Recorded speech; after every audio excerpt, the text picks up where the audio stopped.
के रहने वाले बताए जा रहे हैं।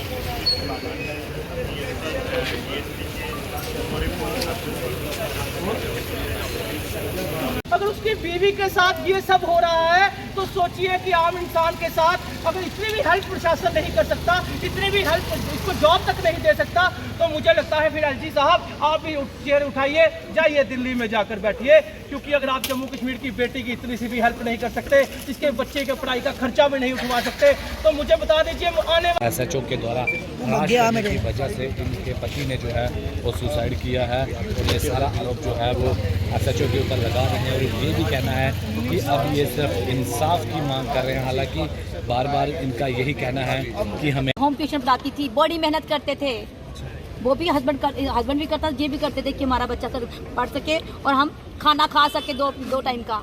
लेकिन वो नहीं था कि जो उनके जेबें बढ़ सके, इसलिए उसने सुसाइड कर ली। कल पुलिस यही कहा कि इन्वेस्टिगेशन होगी उसके खिलाफ, एसएचओ के खिलाफ, और जो उनसे बनता है वही होगा, वही करेंगे। क्या बनेगा मुझे बताओ ना। आज तो आप कर दोगे जो भी होगा भाई, थोड़ा सा करोगे, कल को क्या करेगा? कैसे पूरी लाइफ पड़ी है, बच्चा छोटा है, वो कैसे करेगा?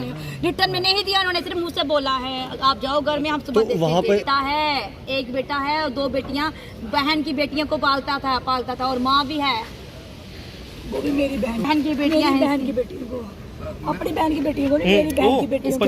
हाँ पता मुझे, मेरी बहन की बेटी को। जो आपके हस्बैंड की वीडियो सामने आई है, क्या वीडियो से पहले उन्होंने आपसे कोई बातचीत की ऐसी कोई? और लास्ट टाइम फोन किया है उन्होंने, 6 बजे फोन किया उन्होंने मुझे, यही बोला बॉडी ट्यूशन पढ़ाने गई जी, साथ में घर है, ट्यूशन पढ़ाने गई, वहाँ 6 बजे मुझे यही बोलते कि रीना मी तेरी बेइज्जती नहीं बर्दाश्त हो रही, जो ऐसा चुनती हरास करता मैं बर्दाश्त नहीं हो रहा, मैं कुछ कर लेना। मैं कहते ही है नहीं कोई गल नहीं होती, अस इज्जत बनाई लगे, हाई कोर्ट रिट कर गए, कदे से 3-4 साल लगिया ने, 2-3 साल लगते हैं, 3-4 साल लगते, बड़ी साल लगता सी कि हाई कोर्ट के फैसले की। मैंने कभी कहा कोई बात नहीं, कोई गल नहीं, चल गए करने लगे जाके, मुझे नहीं पता था, मुझे पता था आगे उसको वही दर्द लेके चला गया, वही दर्द रखा उसने मन में। मैं ट्यूशन चली गई, मैं उनको घर में बैठाया, सच ने आके बोला था बाहर नहीं निकलना, बाहर नहीं निकला, तो फिर मैं चली गई, बस सारी आपके साथ भी बस की है। इसके साथ तो बदतमीजी की बर्दाश्त नहीं कर सका हस्बैंड एक। क्या बदतमीजी के साथ तो बोले, बड़ी बदतमीजी बोली, पर मुझे मेरे साथ बदतमीजी की घर पे आके ये बदतमीजी पुलिस स्टेशन में। जो भी हुआ वो इस लड़की ने आपको बता दिया।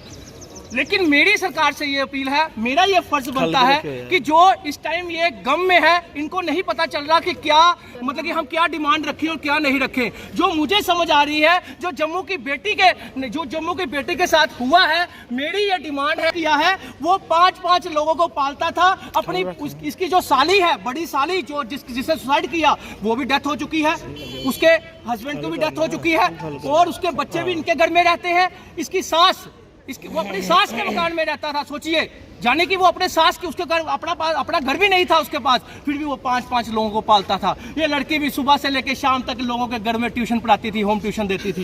इतनी मेहनत करने के बाद अगर इसके साथ गलत हुआ है तो जम्मू कश्मीर के प्रशासन को ये चाहिए, इस लड़की को जॉब दे देना और इसके बच्चे का पूरी उम्र का पढ़ाई का खर्चा उठाना। राइट टू एजुकेशन कहता है कि 99% मार्क्स लेने वाला बच्चा जो माइंड में पढ़ता है, ये इंसानियत है। ये इंसानियत अगर प्रशासन में बची हुई है, बच्चे का जो पढ़ाई का खर्चा है, जो कि 10-11 साल का बच्चा है, इसका एक सिंगल बच्चा 10-11 साल का है, उसका पढ़ाई का खर्चा पूरी उम्र का उठा ले और इसको नौकरी दे दे। नहीं तो ये भी आने वाले कल में कुछ भी कर सकते हैं, कुछ उम्मीद नहीं इनको। आप मुझे बताइए, एक आदमी घर में कमाने वाला हो, 5 खाने वाले हो, तो वो क्या करेंगे? बुजुर्ग माँ है इसके घर में, छोटा बेटा है इसके घर में, खुद इसकी हालत देख लीजिए।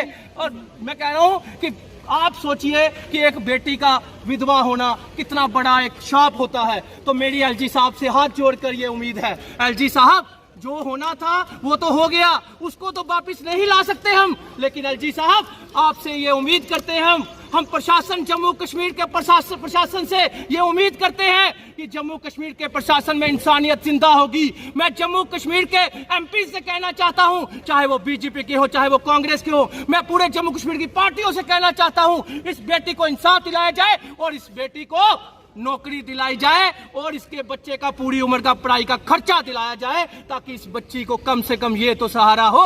मेरा घर, मेरा बच्चा जो है, जो 99% मार्क्स लेता था, आज भी उसी स्कूल में शान से जा रहा है।